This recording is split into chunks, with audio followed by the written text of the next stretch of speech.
Bismillahirrahmanirrahim. Assalamualaikum warahmatullahi taala wabarakatuh. Alhamdulillah wa kafa wassalatu wassalamu ala nabiyyil mujtaba wa ala alihi wa sahbihi ahli sidqi wal wafa. Asyhadu an la ilaha illallah wahdahu la syarika lah wa asyhadu anna Muhammadan abduhu wa rasuluhu alladzi la nabiyya wa la rasula ba'dah. قال الله تعالى في القرآن الكريم أعوذ بالله من الشيطان الرجيم يا أيها الذين آمنوا اتقوا الله حق تقاته ولا تموتن إلا وأنتم مسلمون وقال أيضا اتق الله يا أيها الناس اتقوا ربكم الذي خلقكم من نفس واحدة وخلق منها زوجها وبث منهما رجالا كثيرا ونساء واتقوا الله الذي تساءلون به والأرحام innallaha kana 'alaikum raqiba. Qala Nabi Muhammad sallallahu alaihi wasallam, khairukum man ta'allama al-Qur'an wa 'allama. Amma ba'd, para jamaah dirahmati Allah Subhanahu wa taala, para asatidz, para santri-santri HI yang dirahmati Allah. Alhamdulillah, pada malam hari ini kita bersyukur kepada Allah yang mana Allah masih banyak memberikan kita kenikmatan. Allah masih memberikan kita hidayah, Allah masih memberikan kita segala macam karunia yang mana itu merupakan salah satu bentuk cintanya Allah kepada kita.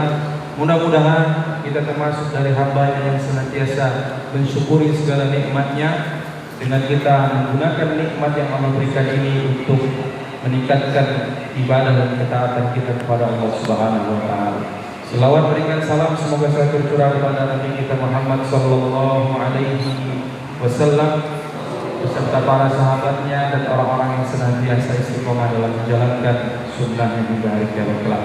Mudah-mudahan kita termasuk dari umatnya yang akan mendapatkan syafaatul uzma yaumil qiyamah kelak. Amin ya rabbal alamin.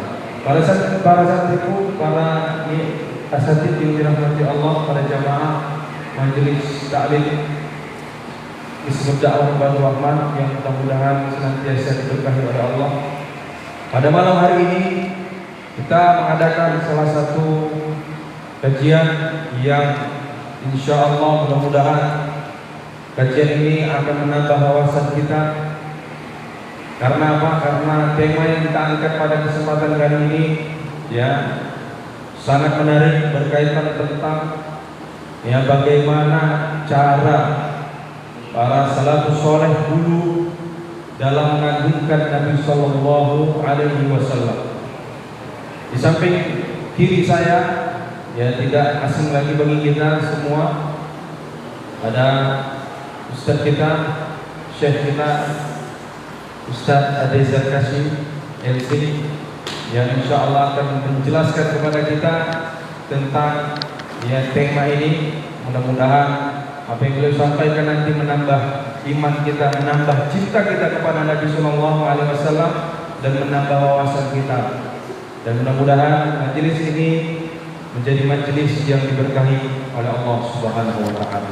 Sebelum kita mendengarkan tausiah dari beliau, alangkah baiknya kita mulai majelis kita ini dengan lafaz basmalah. Bismillahirrahmanirrahim. Tidak memperpanjang kalam.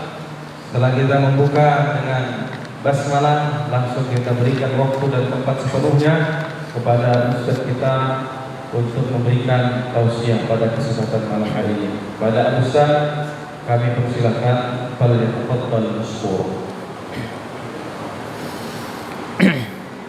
Bismillahirrahmanirrahim. Assalamualaikum warahmatullahi wabarakatuh.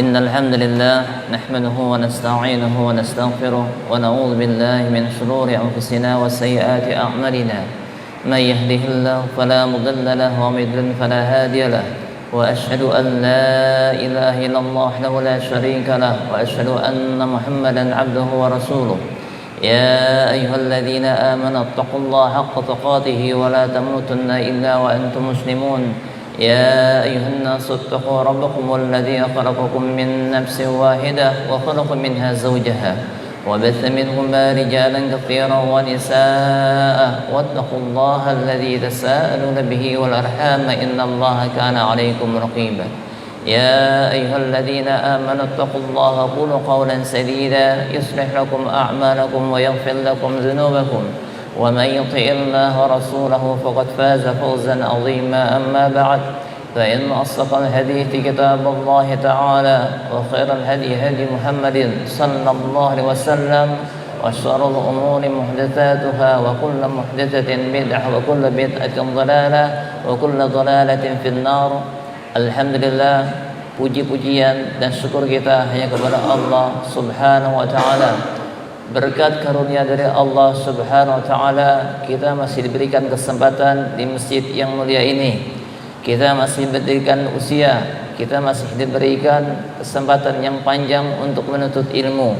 Kita masih diberikan kesempatan oleh Allah Subhanahu wa taala untuk bertaubat dari segala kekurangan dan maksiat kita kepada Allah Subhanahu wa taala.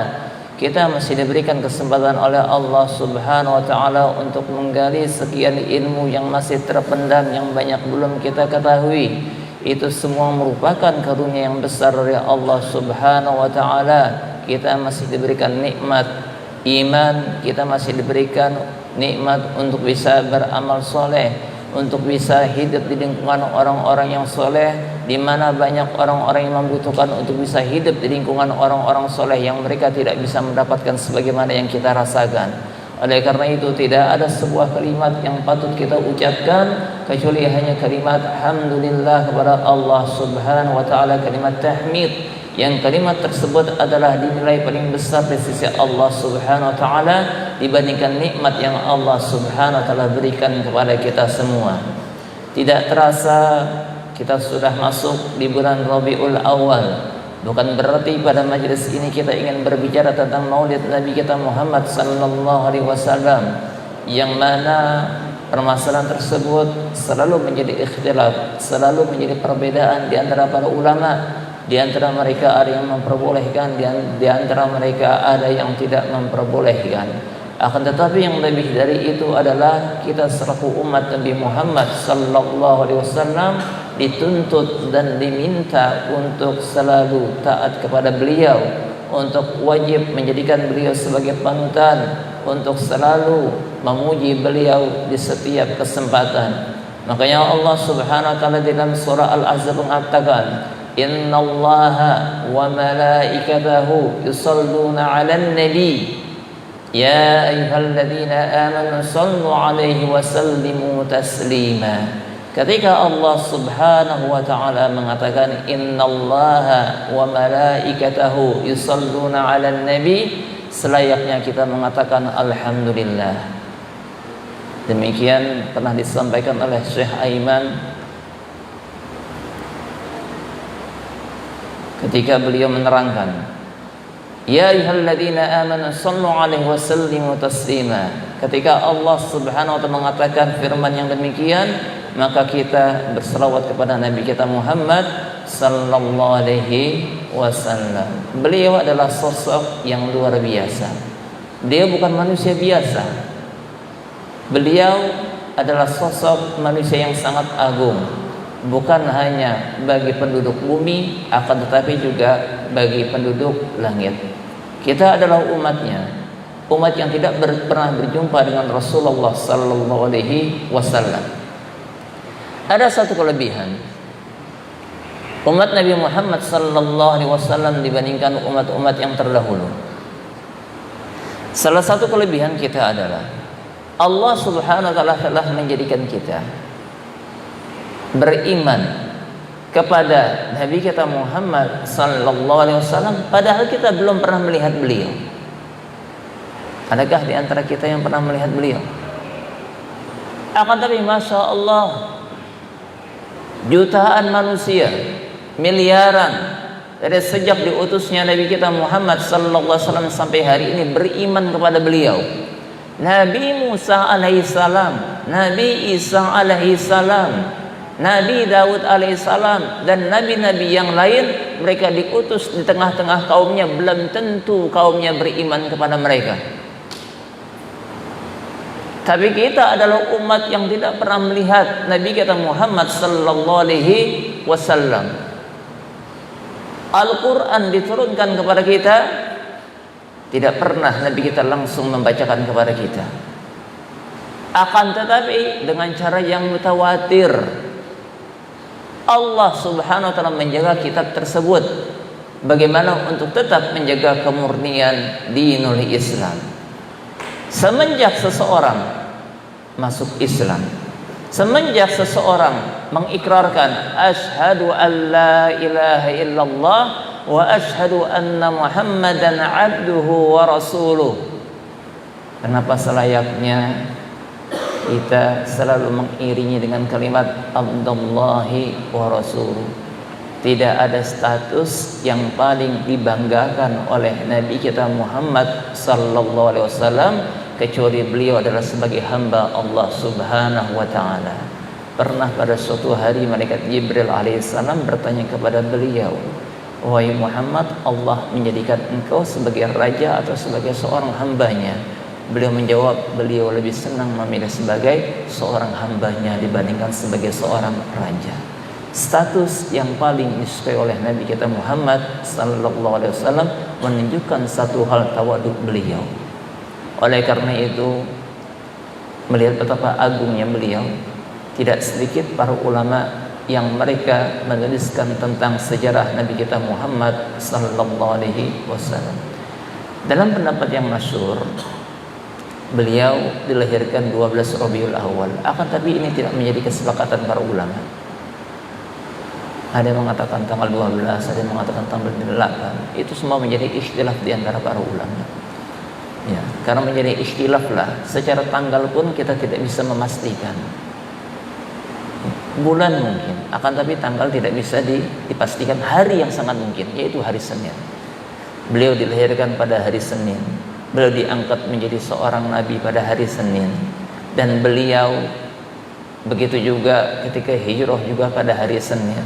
Dan beliau ketika diisrakan juga pada hari Senin. Dan beliau ketika wafatnya juga pada hari Senin.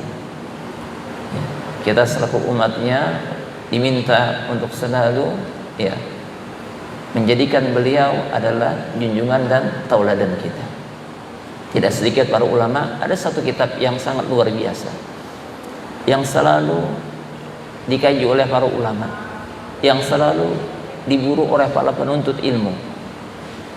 Saya melihat kayaknya di Indonesia sudah diterjemahkan, yang berisi tentang sifat-sifat Rasulullah sallallahu alaihi wasallam, yaitu kitab Asy-Syama'il Al-Muhammadiyah, ditulis oleh Al-Imam At-Tirmidzi rahimahullah ta'ala, penulis Sunan At-Tirmidzi.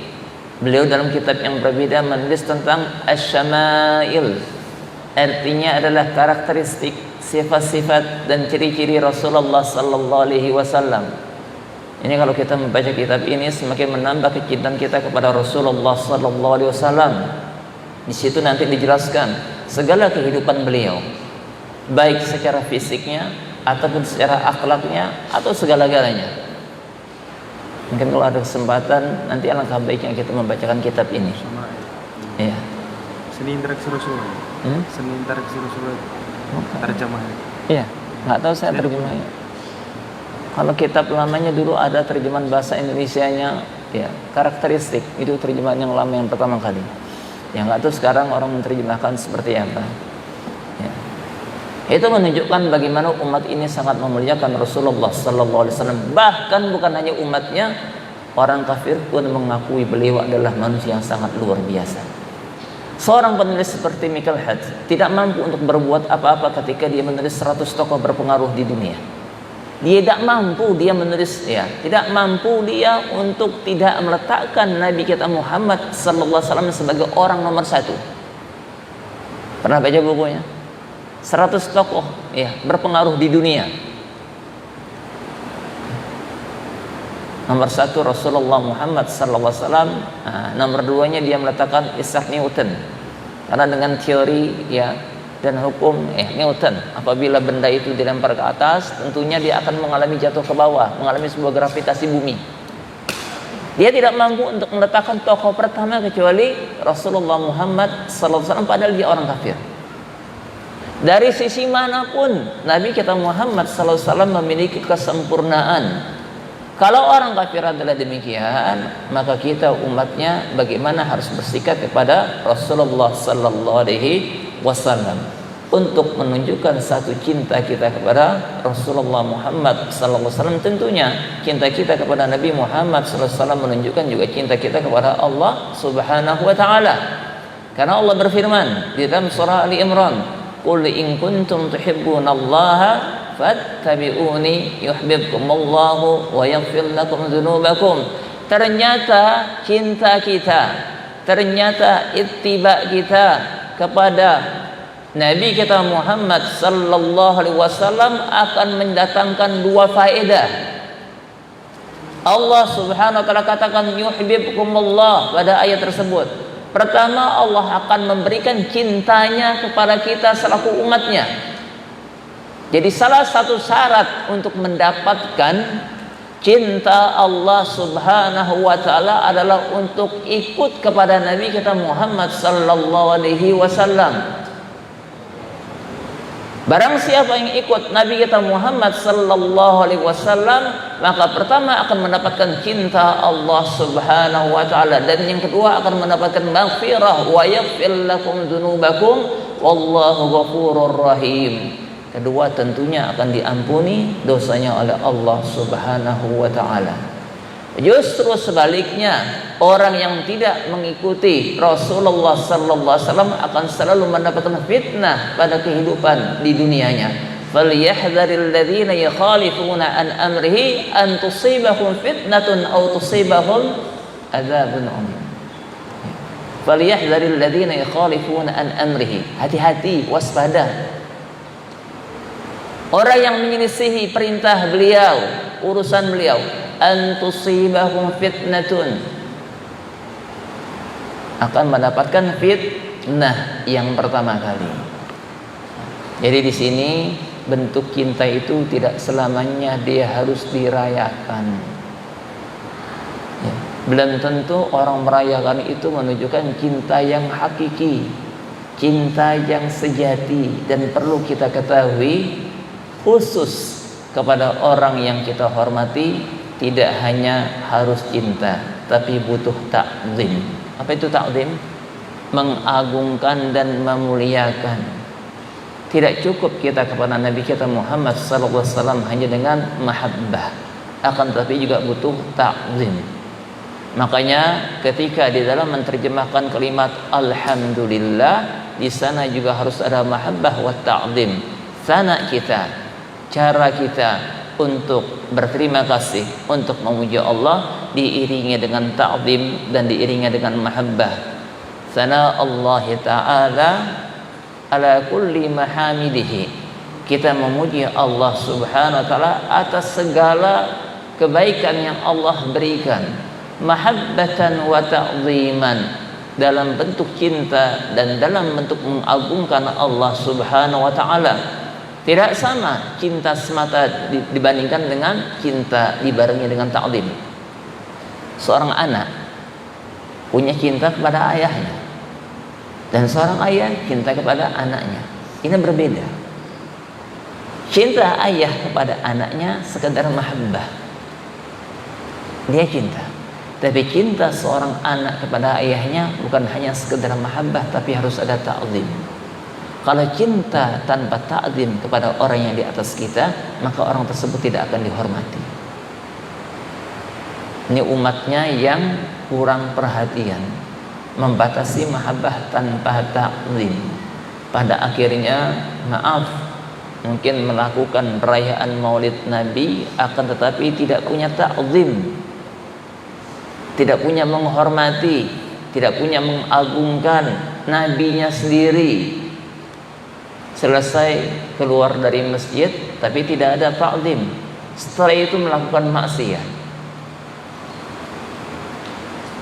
melakukan perayaan akan tetapi malah menodai beliau, malah menganggap di sananya ada makhluk lain yang itu adalah beliau, yang padahal beliau mengingkarinya. melakukan satu perayaan akan tetapi menganggap ada di antara yang mereka anggap itu sebagai wali, akan tetapi bagi mereka boleh untuk keluar dari syariat Nabi Muhammad sallallahu alaihi wasallam. Kalau kita lihat ya, orang-orang yang mungkin mereka melakukan perayaan Maulid Nabi, itu ada orang-orang yang mereka merasa dirinya sudah pada tingkatan maaf ya.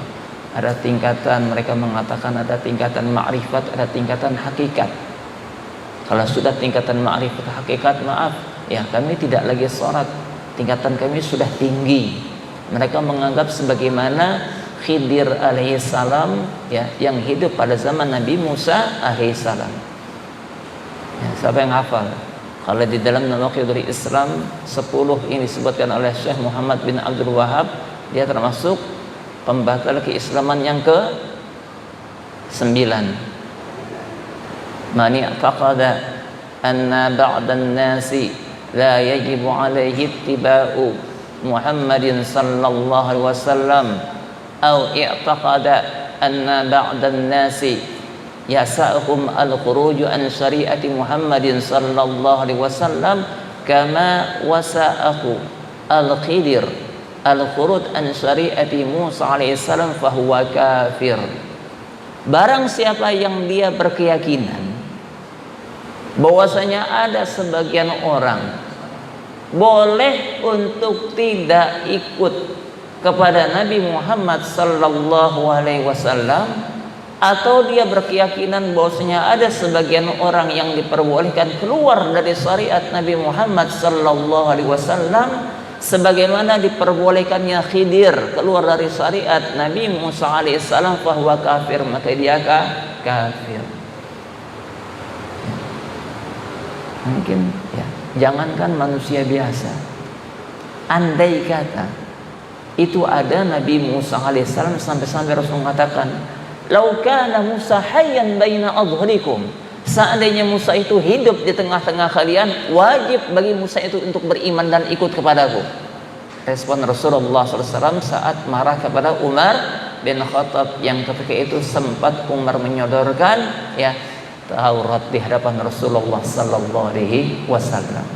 Jadi bukan demikian. Ya.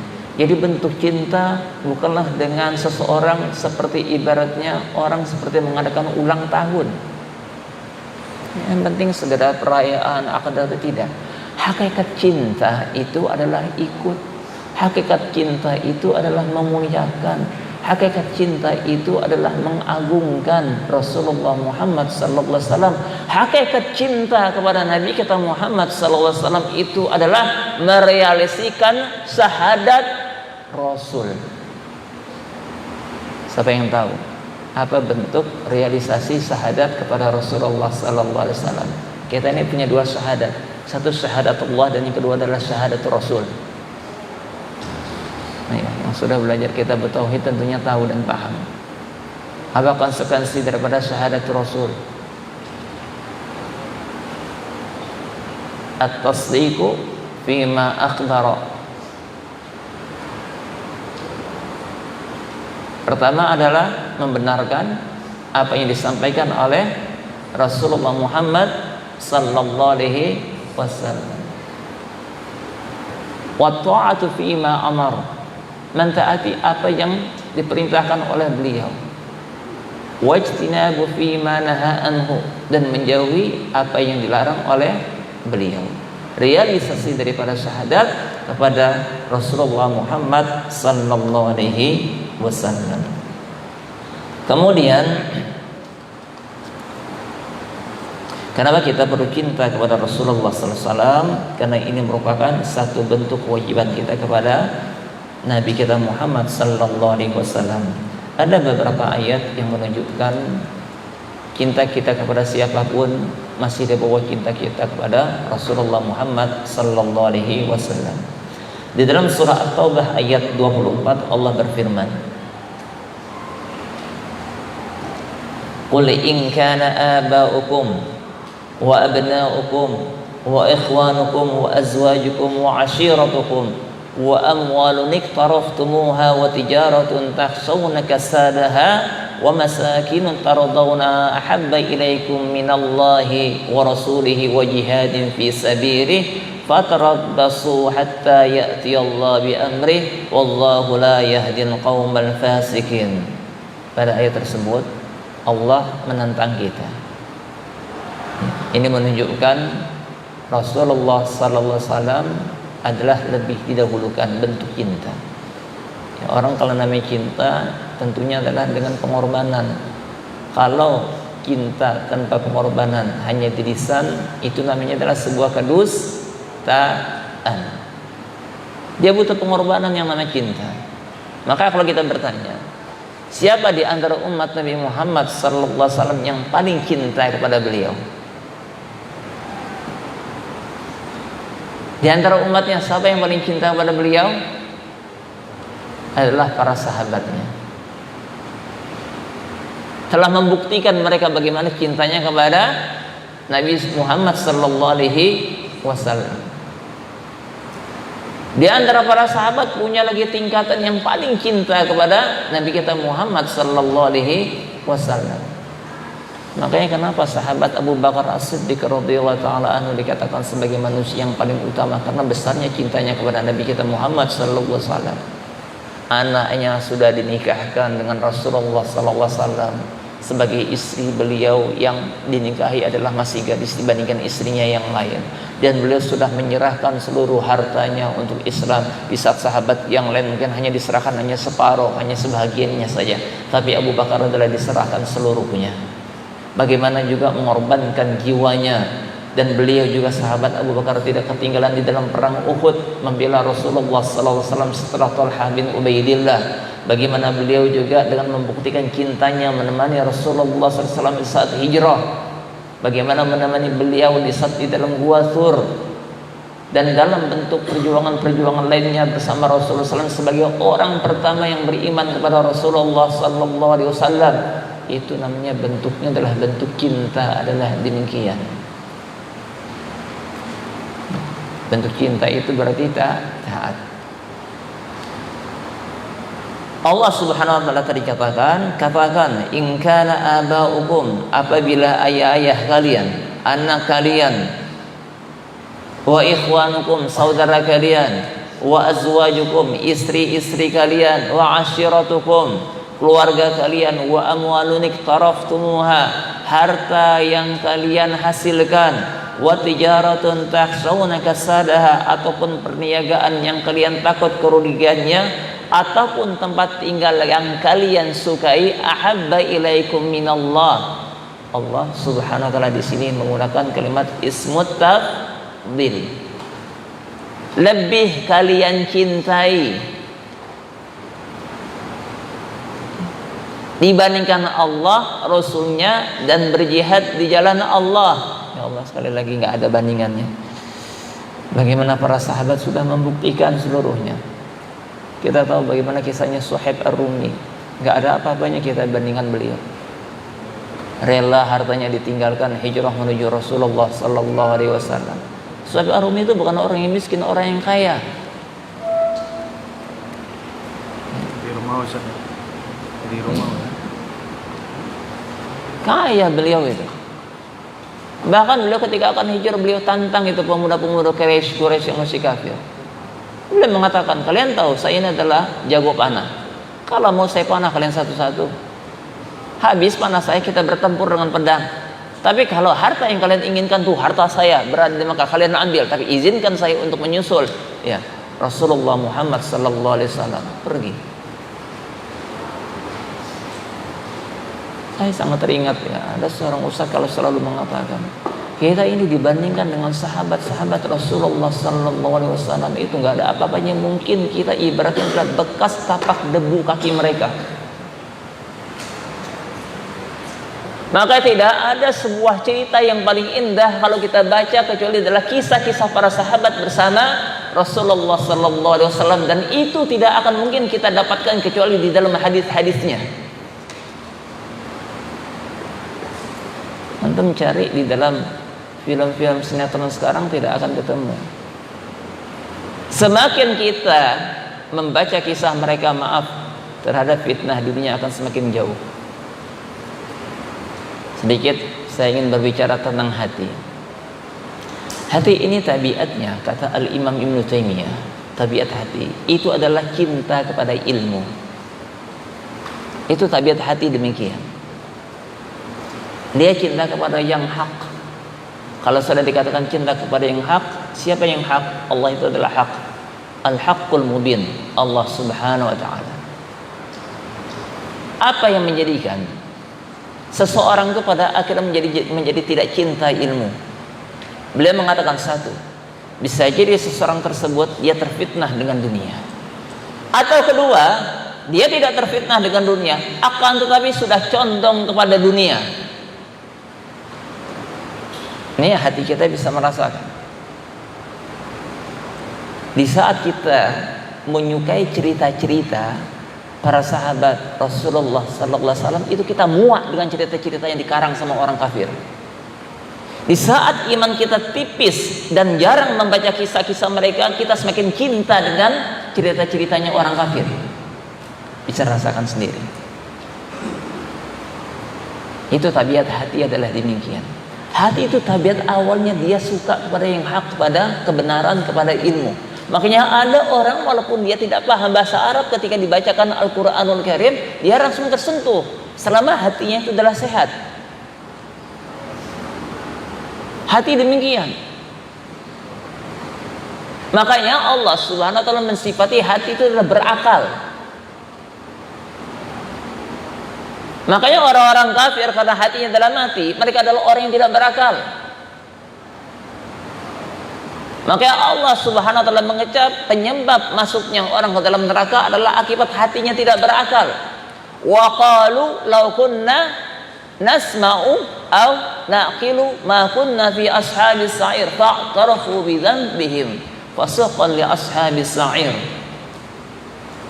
Law kunna, mereka mengatakan penghuni neraka, law kunna nasma', seandainya kita ini dulu pernah dengar, menggunakan telinga kita, au naqil, menggunakan hati kita untuk berakal. Kenapa kita katakan itu kembali kepada hati? Di dalam surah Al-A'raf Allah katakan, lahum qulubun la yaqiluna biha. Mereka punya hati tapi tidak berakal.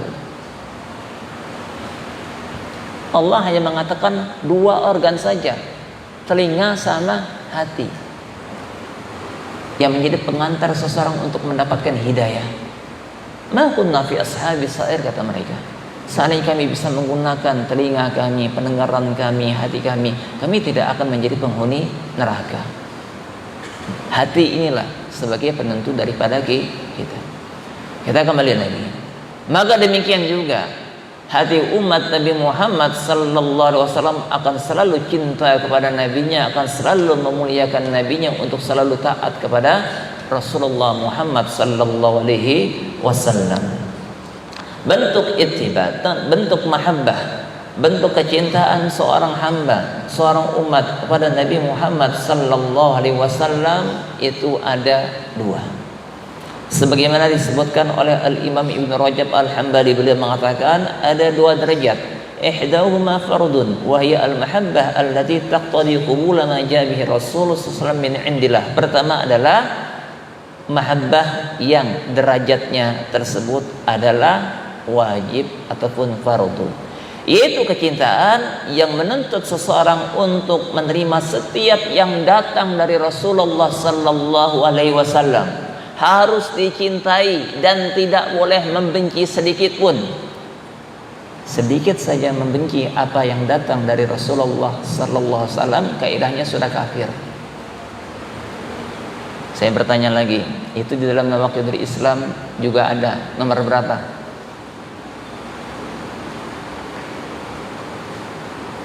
Ada yang tahu?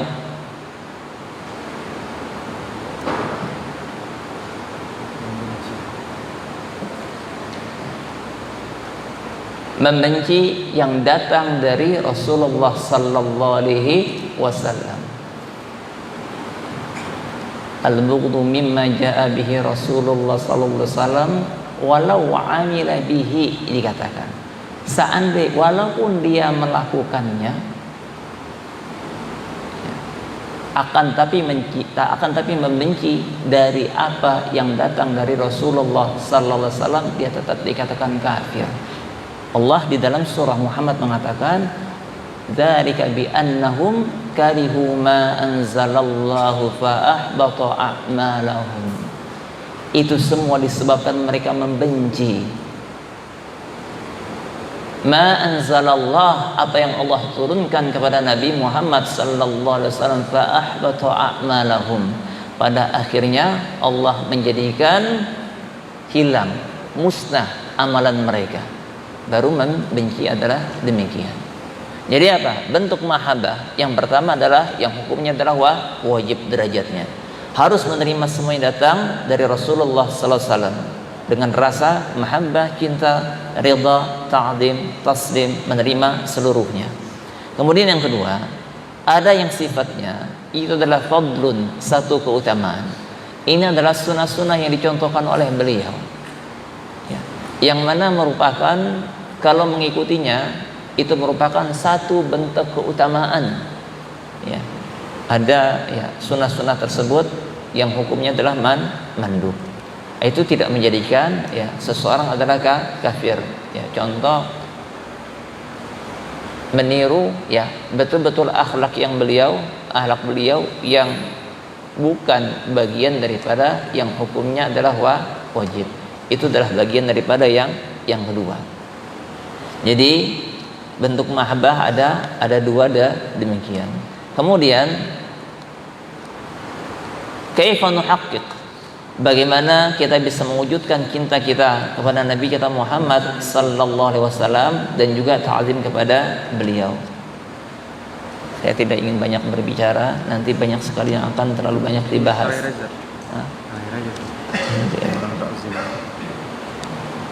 Bagaimana aplikasi kita? Jadi sekarang Ya. ini udah masuk nanti. Poin-poin yang penting.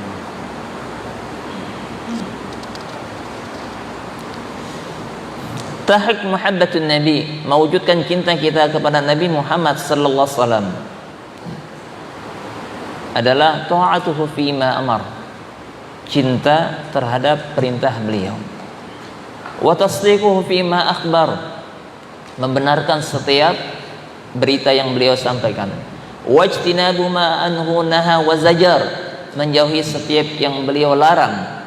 Wa alla yu'badallahu illa bima syara'a, tidak beribadah kepada Allah kecuali sesuai dengan apa yang disyariatkan oleh Nabi kita Muhammad sallallahu alaihi wasallam. Nah, jadi kalau ingin mewujudkan cinta kita pada hari ini, 4 kita selaku umatnya yang ada di dalam Al-Quran, yang ada di dalam hadis. 4. 1. Ta'atuhu fima amar, taat terhadap yang beliau perintahkan. Maka sekali lagi, apa fungsinya sebuah perayaan akan tapi kalau tidak taat terhadap perintah Rasulullah Muhammad sallallahu alaihi wasallam. Dan yang kedua adalah tasdiquhu fima akhbar, apapun yang disampaikan oleh beliau harus kita terima. Tidak ada satupun yang boleh untuk kita dustakan, untuk kita hindari. Kemudian yang ketiga adalah menjauhi setiap yang beliau larang. Dan yang terakhir adalah kita tidak beribadah kecuali mengikuti cara yang telah beliau gariskan.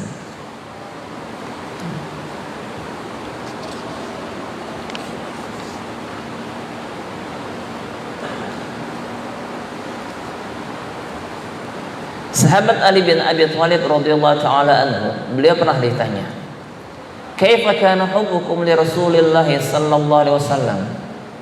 Bagaimana bentuk realisasi cinta kalian kepada Rasulullah sallallahu alaihi wasallam? Beliau mengatakan, "Kana wallah ahabbu ilaina min amwalina wa auladina wa abaina wa ummahatina wa minal ma'il barid al-dhama." Demi Allah, kata sahabat Ali, beliau adalah sosok yang lebih kami cintai dibandingkan diri kami, harta kami, anak-anak kami, ayah kami, ibu kami, dan bahkan dibandingkan seteguk minuman yang dingin. lebih mereka dahulukan Rasulullah Muhammad sallallahu alaihi wasallam. Sampai-sampai Abu Sufyan pernah bercerita di saat beliau masih kafir. Jadi di sana ada salah seorang sahabat yang pernah ditangkap, Zaid bin Dathinah. Di saat itu ketika beliau ditangkap, diberikan tawaran kepada Zaid, "Atuhibbu anna Muhammadan al-an indana makanaka nadribu unqahu wa innaka fi ahlika?" Kalau gitu kita tukar ya. Inilah ta'ajubnya. Seluruh orang itu ta'ajub dengan para sahabat Rasulullah SAW. Bahasanya sahabat, akan tetapi kecintaan dan pengorbanannya lebih daripada seorang sahabat. Begitu ditangkap Zaid bin Thaninah, ya, akhirnya apa? Kalau begitu Zaid, bagaimana engkau pulang? Gantinya adalah Muhammad di sini yang kami siksa demikian.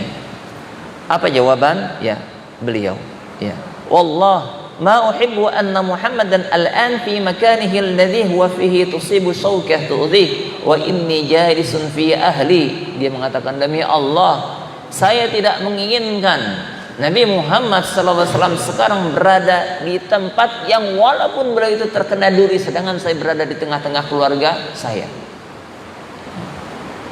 Kalau kita pada zaman sekarang berarti menunjukkan, ya, bagaimana ketika ada syariat Islam, ketika ada Nabi Muhammad SAW itu dihinakan, kita butuh generasi-generasi yang berani membela beliau. Ingat setahun yang lalu kejadian di Perancis, bagaimana seorang pemuda gara-gara dia melihat gurunya melecehkan Rasulullah SAW. Kita terus terang, ya, malu sebagai pemuda. Sama-sama pemuda Islam. Yang bikin beda adalah kita tinggal di Indonesia, dia tinggalnya di Perancis. Dia telah membuktikan imannya kepada Allah dan Rasulnya. Di saat melihat Nabinya Muhammad SAW dilecehkan, langsung dia bertindak. Langsung dia bertindak. Kenapa demikian? Ingat, tadi Ali bin Abi Thalib beliau mengatakan, demi Allah, beliau adalah sosok yang kami lebih cintai dibandingkan harta dan keluarga kami, ayah dan ibu kami. Kenapa? Di saat itu ada syubhat. Pemuda ini salah melakukan. Dia tidak boleh gegabah demikian langsung membunuh orang yang menghina Rasulullah SAW. Itu adalah kebijakan para ulama untuk memberikan hal yang demikian untuk dibunuh. Kita katakan sahabat Ali bin Abi Thalib mengatakan, "Wallah, beliau adalah sosok yang lebih kami cintai." Kalau kita melihat ayah kita, kalau kita melihat ibu kita, kalau kita melihat keluarga kita, istri kita, anak kita diperlakukan, dizalimi dengan seseorang, apa tindakan kita? Apakah kita mendiamkan? Man qutila duna ahli fahuwa syahid. Man qutila duna mali fahuwa syahid. Apalagi ini sosok Rasulullah SAW tidak butuh sebuah mahkamah. Orang ketika membela istrinya, apa mungkin, maaf ya, seseorang contoh ada istrinya yang diganggu orang lain, tunggu melapor ke pengadilan untuk memutuskan bahwa orang itu layak untuk saya berikan balasan, untuk saya bunuh gara-gara mengganggu istri saya, gara-gara mengganggu ayah saya, gara-gara mengganggu ibu saya, adik saya, kakak saya. Ini tidak ada orang yang berbicara kecuali orang yang sudah nggak punya akal. Ini satu respon sebuah kecintaan kepada Rasulullah Muhammad SAW. Banyak kejadian-kejadian masa lalu yang adalah demikian.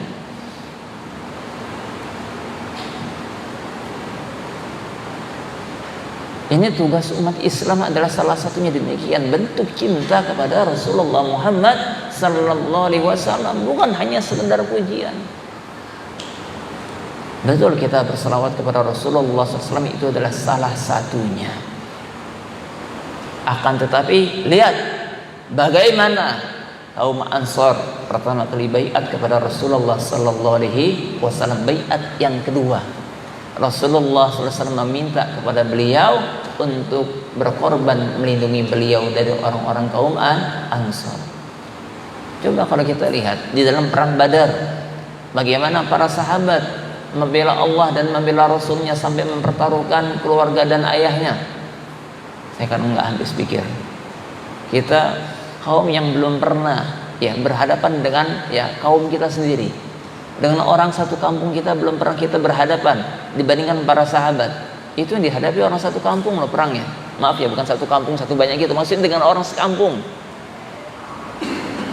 Hanya gara-gara keimanan, mengimani Allah dan mengimani Rasulullah sallallahu alaihi wasallam, akhirnya para sahabat ketemu dengan orang-orang sekampungnya, dengan abangnya, dengan adiknya, dengan bapaknya, dengan pamannya dalam perang Badar.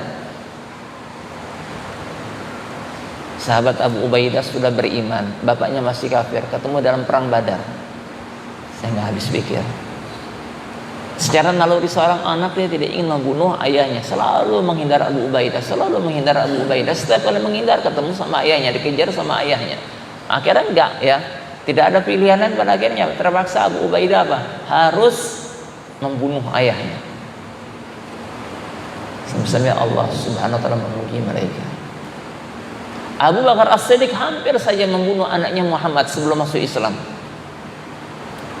Setelah itu Allah berikan hidayah dan Muhammad masuk ke dalam Islam. Ini pernah dihadapi oleh para sahabat yang demikian untuk membela siapa? Rasulullah Muhammad sallallahu alaihi wasallam, karena cinta mereka adalah demikian. Hijrah mereka menunjukkan cintanya. Bilal bin Rabah karena cintanya adalah demikian. Sampai-sampai Bilal bin Rabah semenjak wafatnya Rasulullah sallallahu alaihi wasallam, beliau tidak ingin lagi mengumandangkan azan. Sekali beliau diminta untuk mengumandangkan azan, tiba-tiba beliau menangis, tidak sanggup untuk mengucapkan kalimat asyhadu anna Muhammadar Rasulullah, dan beliau menangis. Dan bahkan banyak orang-orang salaf yang mereka membuktikan bentuk cintanya kepada Muhammad sallallahu alaihi wasallam. Jadi maaf sekali lagi, kenapa kita selaku umatnya ini jauh dari hal yang demikian? Sekali lagi kita katakan, fitnah dunia yang telah menghalangi rasa rindu dan cinta kita kepada Nabi kita Muhammad sallallahu alaihi wasallam. Nggak bisa dibohongi. Cinta dunia itu akan menghalangi pada akhirnya hati kita untuk bisa cinta kepada Nabi kita Muhammad sallallahu alaihi wasallam. Tidak ada yang tidak kenal Imam Malik. Sudah. Imam Malik punya salah seorang guru terkenal. Masalah fiqhatun. Namanya adalah Al-Imam Ayyub As-Sakhtiyani. Kenapa Imam Malik pada akhirnya menjadikan Imam Ayyub ini sebagai gurunya? Karena aku sering kali melihat beliau, guru kami, setiap kali beliau membacakan hadis. Makanya orang yang paling beruntung itu adalah ashabul hadis, orang-orang yang sering membacakan hadis Rasulullah sallallahu alaihi wasallam. Kenapa? Dalam sehari berapa didoakan oleh malaikat coba? Setiap kali di dalam hadis selalunya ketemu kata Rasulullah sallallahu alaihi wasallam. Setiap kali ketemu kata Rasulullah selalu bersolawat. Kadang ya, dalam satu matan hadis itu bisa ketemu kata Rasulullah SAW sampai 3. Sudah berapa salawatnya? Sekali salawat kita kepada beliau akan ada yang mengantarkan salawat kita sebanyak 10 kali. Ingat, salawat pun merupakan salah satu bentuk cinta kita kepada Rasulullah sallallahu alaihi wasallam.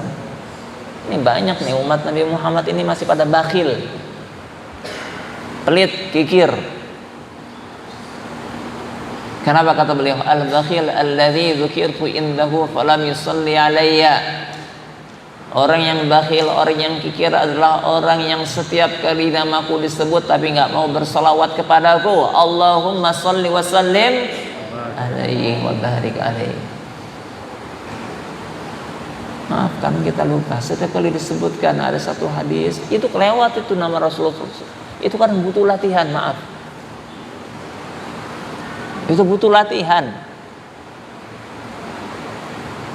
Ya. Kembali kepada cerita. Jadi Imam Ayyub As-Sakhtiyani itu punya kebiasaan bagaimana sehingga dijadikan guru oleh Al-Imam Malik. Setiap kali beliau membacakan hadis, setiap kali di situ disebut nama Rasulullah sallallahu alaihi wasallam, beliau selalu menangis.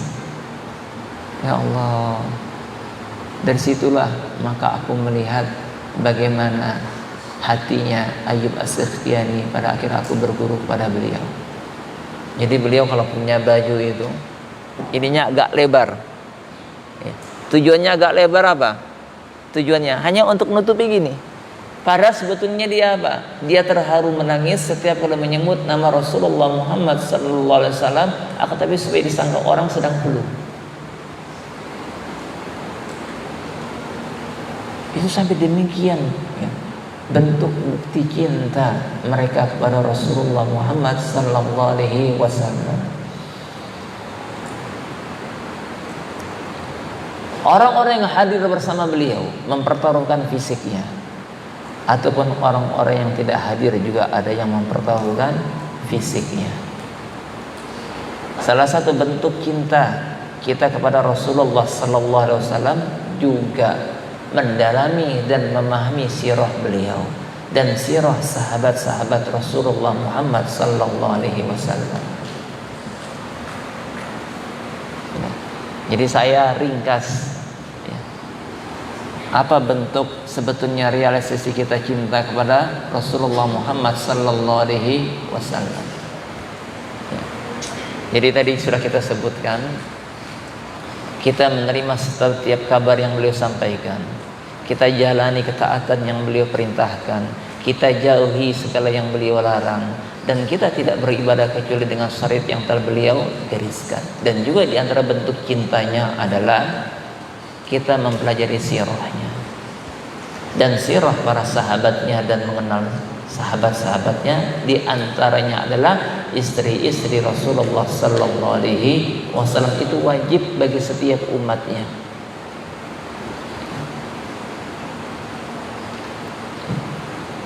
Kemudian ya, di antara bentuk cinta kita kepada Rasulullah Muhammad sallallahu alaihi wasallam, tidak melebihkan atau mengunggulkan hukum siapapun di atas hukum Rasulullah Muhammad sallallahu alaihi wasallam. Di dalam surah Al-Hujurat Allah berfirman, bagaimana bunyinya ayat pertama? Ya ayyuhalladzina amanu la taqaddimu baina yadayillahi wa rasulihi. Hai orang-orang yang beriman, di hadapan Rasulullah jangan mendahului apapun. Dan ini termasuk yang hukumnya adalah wajib dalam masalah hukum. Di dalam surah An-Nisa Allah berfirman, Allah mengangkat sumpahnya, fala wa rabbika la yu'minuna hatta yuhaqqimuka fima shajara bainahum. Tidak ada para ulama yang mengomentari ayat ini, fala wa rabbika la yu'minun, itu dimasukkan sebagai kalimat imannya, kesempurnaan iman. Tidak ada. Tidak ada para ulama yang mengatakan fala wa rabbika, demi Rabbmu wahai Muhammad, la yu'minun, tidak sempurna iman mereka. Nauzubillahi min dzalik. Tidak sah iman mereka hatta yuhaqqimuka fima shajara bainahum, sampai menjadikan engkau seorang hakim terhadap masalah yang diperselisihkan oleh mereka. Tsumma la yajidu fi anfusihim harajan mimma qadaita. Enggak cukup sampai menerima hukum, tapi la yajidu fi anfusihim harajan, enggak ada rasa kecewa dengan hukum tersebut. Wa yusallimu taslima, dan yang terakhir terima dengan pasrah, dengan ikhlas. Makanya juga Karena tadi dikatakan bentuk mahabbah yang derajat pertama itu adalah fardun, yang mana merupakan bagian daripada iman kita kepada Allah Subhanahu wa taala, maka tidak mengikutinya juga bisa mengeluarkan seseorang dari syariat Islam. Man i'taqada anna ghaira hadyin Nabi sallallahu alaihi wasallam afdal min hadyihi, anna ghaira hadyi afdal min hadyin Nabi sallallahu alaihi wasallam, aw anna hukmahu ahsan min hukmihi kalladzina yufaddiluna hurmat tawaghit ala hukmihi fahuwa kafir. Itu nakid keberapa itu? Nakid keberapa? Saya pengen kalau ada santri yang hafal 10 ini saya kasih ijazah. Ya. Kalau ada santri yang hafal Nawaqidul Islam al-Asyarah saya kasih ijazah. Insyaallah. Ini termasuk matan yang wajib dihafal bagi penuntut ilmu. Wa'alama anna min a'zami nawaqidil islami asyarah, minimal ada 10, bukan berarti dibatasi. Para ulama membahas lebih dari itu. Seperti dalam Kifayatul Akhyar dibahas lebih banyak. Tapi hanya itulah minimal yang banyak terjadi. Kata beliau di akhir, yakunu minha wuqu'a, banyak terjadi. Kalau ada santri kita yang hafal, kita kasih ijazahnya nanti, Nawaqidul Islam. Biar tahu, biar nggak nyerempet-nyerempet. Maka pada Nawaqidul Islam yang keempat, mani faqada, barang siapa yang berkeyakinan kalau petunjuk selain petunjuk beliau itu lebih afdol daripada petunjuk Nabi kita Muhammad sallallahu alaihi wasallam, au anna hukma ghairihi, atau hukum selain hukum beliau adalah ahsan, lebih baik daripada hukum beliau, kalladzina yufaddiluna hukmat tawaghit, seperti orang-orang yang lebih mendahulukan hukum tagut di atas hukum Nabi kita Muhammad sallallahu alaihi wasallam, fahuwa kafir. Ijma'an, sudah menjadi ijma' kaum muslimin. Ini yang terpenting dari bentuk mahabbah wa ta'zim kepada siapa? Nabi kita Muhammad sallallahu alaihi wasallam. Wa ma kana lil mu'minin wa la mu'minatin idza qadallahu wa rasuluhu amran ay yakuna lahumul khiyaratu min amrihim. Wa ma kana lil mu'minuna wal mu'minat, tidak selayaknya bagi orang beriman laki-laki ataupun perempuan, idza qadallahu wa rasuluhu amran, kalau sudah turun keputusan Allah dan Rasulnya, ayyakuna lahumul khiyaratu min amrihim, tidak ada pilihan yang lain kecuali hanya taat kepada hukum Allah dan hukum Rasulnya, sebagai bentuk realisasi daripada syahadat. Inilah yang dimaksud oleh Rasulullah sallallahu alaihi wasallam, man kana akhiru kalamihi la ilaha illallah dakhalal jannah. Barang siapa di akhir hayatnya dia adalah mengucapkan kalimat la ilaha illallah, maka dia akan masuk ke dalam surga. Kenapa? Karena selama hidupnya sudah terrealisasikan syahadatnya kepada Allah, syahadatnya kepada Rasulullah sallallahu alaihi wasallam. Dan inilah yang dimaksud seandainya ketika seseorang dia nanti meninggal dunia dan ketika dia sudah dikuburkan, ditinggalkan oleh para pengantar jenazahnya, maka akan datang dua malaikat bertanya kepadanya. Salah satunya pertanyaan yang kedua adalah, man hadzal rajulul ladzi bu'itsa ilaika, siapa sosok orang yang pernah diutus kepada kamu? Maka tidak akan bisa untuk memberikan jawaban kecuali orang-orang yang cinta dan ta'zim kepada Nabi kita Muhammad sallallahu alaihi wasallam, karena dengan cinta tersebutlah menjadikan seseorang kenal dengan nabinya sendiri Muhammad sallallahu alaihi wasallam.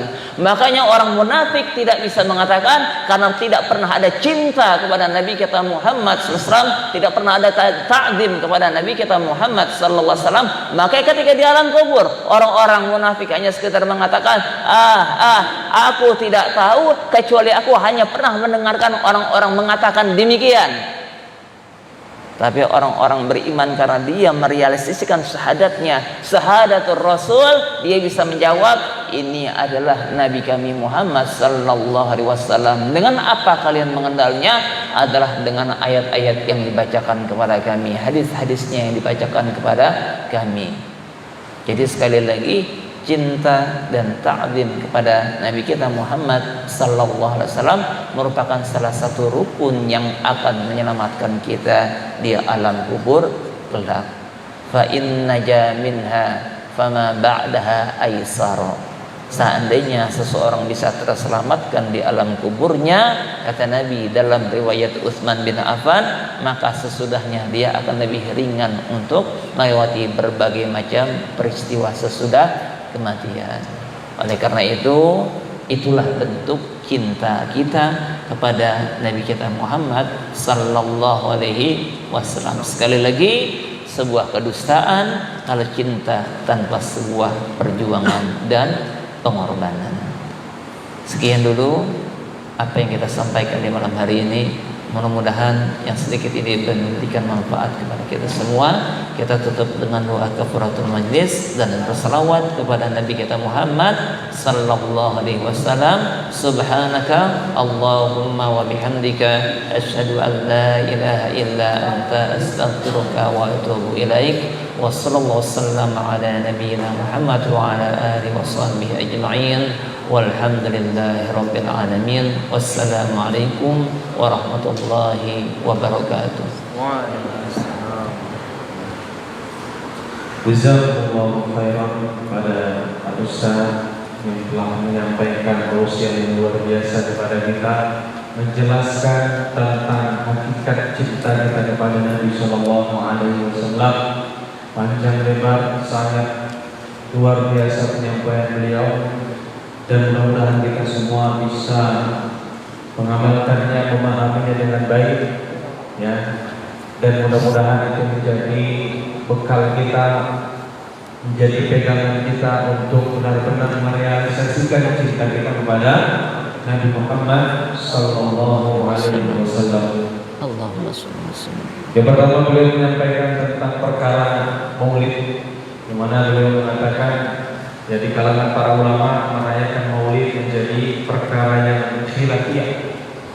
Ada yang membolehkan, ada yang tidak membolehkan. Itu adalah perkara khilafiyah. Akan tetapi ada yang lebih penting dari itu, sebagaimana yang beliau sampaikan dalam kitab Hukukun Nabi Bainal Ijlal wal Ikhlal, yaitu yang pertama adalah bentuk konkret kita bahwa kita mencintai Nabi, bahwa kita ta'zim kepada Nabi. Yang pertama adalah kita taat kepada apa yang beliau perintahkan. Kemudian yang kedua, kita menjauhi setiap apa yang beliau larang. Yang ketiga, kita menerima apapun kabar yang datang dari beliau. Dan yang keempat, kita tidak beribadah kecuali dengan cara yang telah dicontohkan oleh beliau. Inilah perkara empat yang paling penting dalam merealisasikan hakikat cinta kita dan takzim kita kepada Nabi Sallallahu Alaihi Wasallam. Untuk apa perayaan itu kita laksanakan 40 hari, bahkan setahun sekali dan lain-lain. Akan tetapi, ya, bentuk konkret yang paling wajib untuk kita lakukan, bentuk cinta kita kepada Nabi kita tidak lakukan, ya, itu hanya seremonial belaka. Tapi yang paling penting adalah kita realisasikan dengan empat hal tadi. Dan juga beliau menjelaskan tentang bagaimana salah satu hal yang perlu untuk kita pahami, ini adalah membuktikan cinta kita kepada Nabi adalah dengan kita menjadikan petunjuk beliau, hukum beliau adalah hukum yang paling, ya, paripurna, hukum yang harus kita dahulukan di atas hukum-hukum yang lain, terutama hukum-hukum tagut yang tidak sesuai dengan perintah Allah dan Rasul. Ini sangat dalam sekali maknanya dan tidak bisa kita simpulkan, ya, kecuali kita akan bahas satu hadis lagi, karena ini adalah perkara yang penting. Tapi secara global tadi beliau sudah sampaikan dan mudah-mudahan itu bisa kita pahami bersama. Dan terakhir, ya, marilah kita setelah kita mengetahui ini bahwa kita sebagai umat Nabi Muhammad tentu kita ingin bersama dengan beliau di sana di surganya Allah Subhanahu wa taala, maka buktikan realisasikan bentuk cinta kita dengan kita menjalankan 4 hal tadi, ditambah kita mempelajari sirahnya, mudah-mudahan insya Allah kita akan dimudahkan hisab kita akan dimudahkan dalam menjawab pertanyaan-pertanyaan di alam kubur kita, dan mudah-mudahan kita bisa berkumpul bersama Nabi Muhammad SAW di surganya Allah Subhanahu Wa Taala. Amin ya Rabbal Alamin. Realisasikan apa yang beliau perintahkan, jauhi larangannya, beribadah sesuai dengan tata caranya, dan kita imani setiap apa yang datang kepadanya, dan kita pelajari sirahnya, kita perbanyak selawat kepadanya, insya Allah kita akan mendapatkan syafaat insya Allah. Mungkin cukup sekian yang dapat kami sampaikan. Mungkin ada pertanyaan dari jamaah yang hadir di masjid. Kalau tidak ada pertanyaan dari pemirsa di rumah yang menyimak dari live streaming kita. Pertanyaannya Ustaz, salah satu bentuk cinta kita kepada Nabi adalah melakukan atau mengamalkan puasa sunnah Senin Kamis, ya kan? Tapi gimana tentang puasa sunnah Daud? Apakah ini termasuk juga mengamalkan sunnah Nabi atau tidak? Gimana menurut saya? Bismillahirrahmanirrahim. Itu merupakan salah satu kebiasaan Nabi Daud alaihissalam. Itu namanya adalah syariat maqablana, syariat sebelum kita.